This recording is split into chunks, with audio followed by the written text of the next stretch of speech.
Hello, this video is to answer a few issues and questions people raised with the AeroRest that was emailed to our office.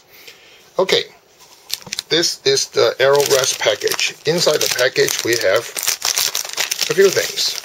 We have the C-frame, the sidebar, 3 fingers, the backup screws, which include all the major hardware and 2 nylon balls, the ball mounting bracket, and 18 titanium spacers. 9 of them thick, 9 of them thin. Alright, first question I'll try to address.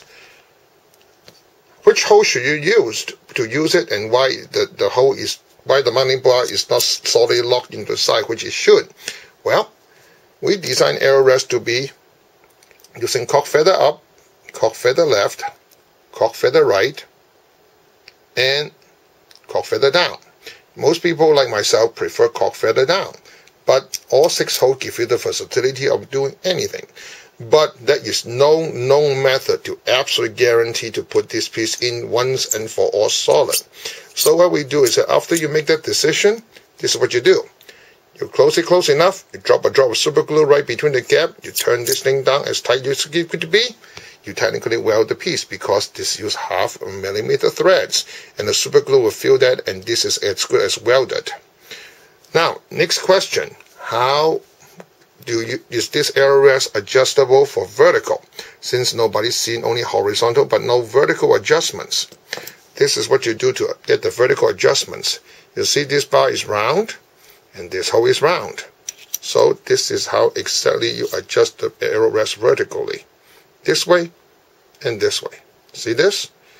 By changing the angle of the AeroRest or the AeroRest with the ball mounting bracket, that's how you get the vertical adjustment out of this standard AeroRest. Next question that people ask: how small and how big an AeroRest can this AeroRest right on the get-go provided?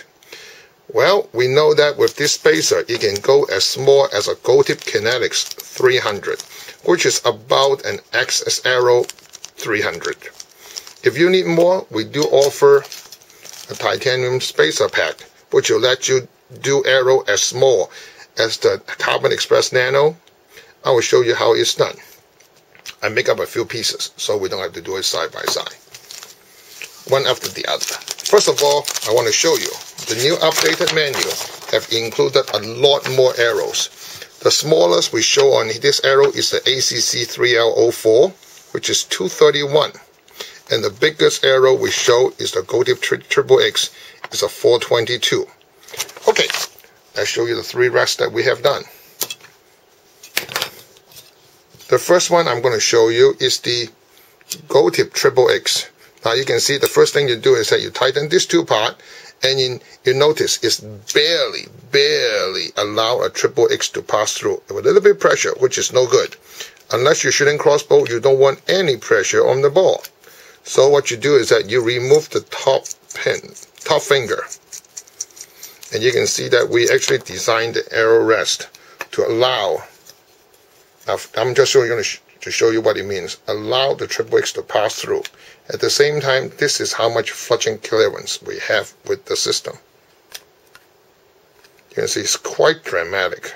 So there's not even a remote possibility of having fletching issues. You got way too much clearance. Okay, that's a 0.422 size arrow. The smallest arrow in my possession is an Easton 3L04. That's a 221 size arrow. With this case, you're absolutely going to need an extra spacer pack, because you're going to end up just like the chart said. You end up with 4 thick, 1 thin on the top one, and the 5 thick, 2 thin on the bottom one. And let me show you what it looked like.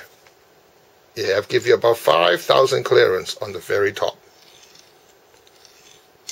And this is how much fletching clearance you have with it. See that? You grab the arrow perfectly,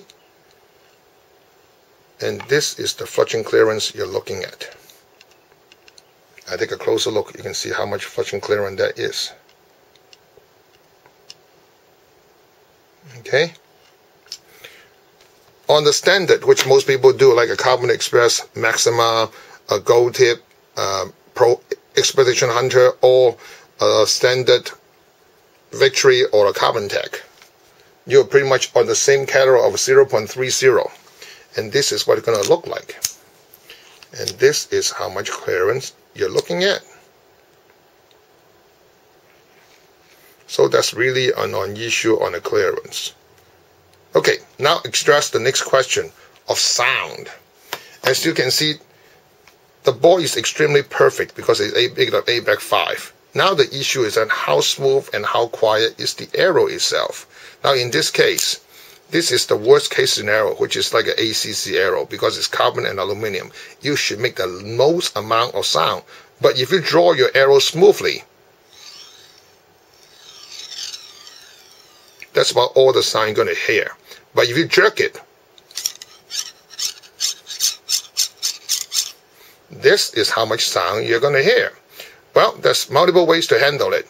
At first, we recommend everybody to wax the arrow. I would say that take about 30-40% of the problem. But on a super cold day, which we tested out our freezer, or on a super dry day, like some of the winter days, this is sometimes not good enough. So that's the reason we now include 2 nylon balls with the package. Now what you want to do is that you go ahead and replace the 2 lower finger. Now, which is very simple. You just simply unscrew the cup, which there's two. You can see there's 2 balls and a spring. Okay, what you're replacing is the top ball only. You put this ball back, replace it with the top ball,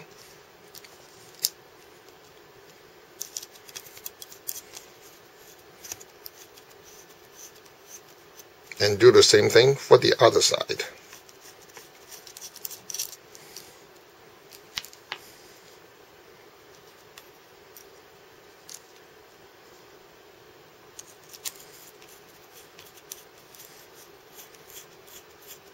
Now you get the best of both worlds. This will never ever wear. Or if you can handle the sound, or you can draw your bow smoothly, this will never ever wear out on you. In the meantime, we give you a replaceable accessory that is made of pure nylon. We figure that about 50 to 100 shots, the nylon will begin to wear. Then the roundness will suffer. But let's hear the sound. See that? It's technically all gone. Alright, that concluded our last video for the update of the AeroRest. Thank you.